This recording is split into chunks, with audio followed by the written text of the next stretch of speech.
इस बीच check Republic का प्रतिनिधिमंडल ताइवान पहुंचने पर चीन का पारा चढ़ गया।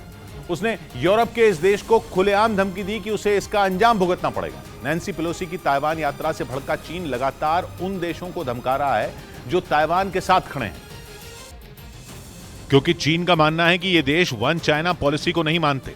लेकिन लगता है कि चीन की धमकी इन देशों को हवा हवाई लग रही है, क्योंकि न तो इन देशों ने ताइवान से रिश्ता तोड़ा और न ही अपने प्रतिनिधिमंडल को वहां जाने से रोका। इन देशों में यूरोप का छोटा सा देश चेक रिपब्लिक भी शामिल है, जिसका 14 सदस्यों वाला प्रतिनिधिमंडल 6 दिन की ताइवान यात्रा पर है।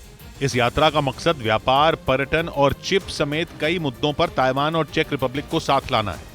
यानी लिथुआनिया के बाद यूरोप का एक और देश चीन के सामने डंके की चोट पर ताइवान के साथ खड़ा हो गया, जिसकी वजह से चीन की नींद उड़ गई। उसे पता है कि यूरोप के ये छोटे छोटे देश उसके लिए कितने जरूरी हैं, लेकिन चीन ने ठान लिया है कि वो ताइवान के मुद्दे पर अपनी पॉलिसी से कोई समझौता नहीं करेगा और जो भी देश ताइवान का साथ देगा वो उसके दुश्मनों की लाइन में खड़ा हो जाएगा।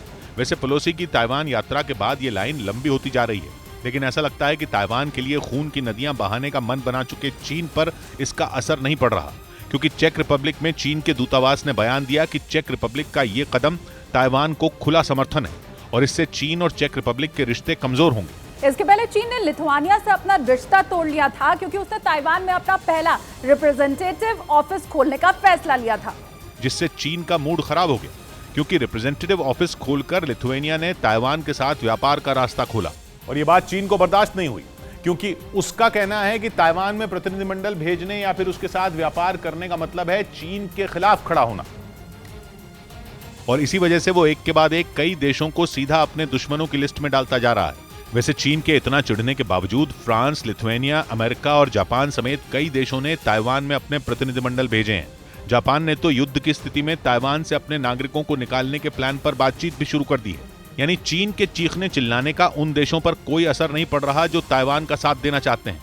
लेकिन चीन है कि मानता नहीं, वो धमकी देने से बाज नहीं आ रहा है और लगातार ताइवान के दोस्तों और अपने दुश्मनों को धमका रहा है।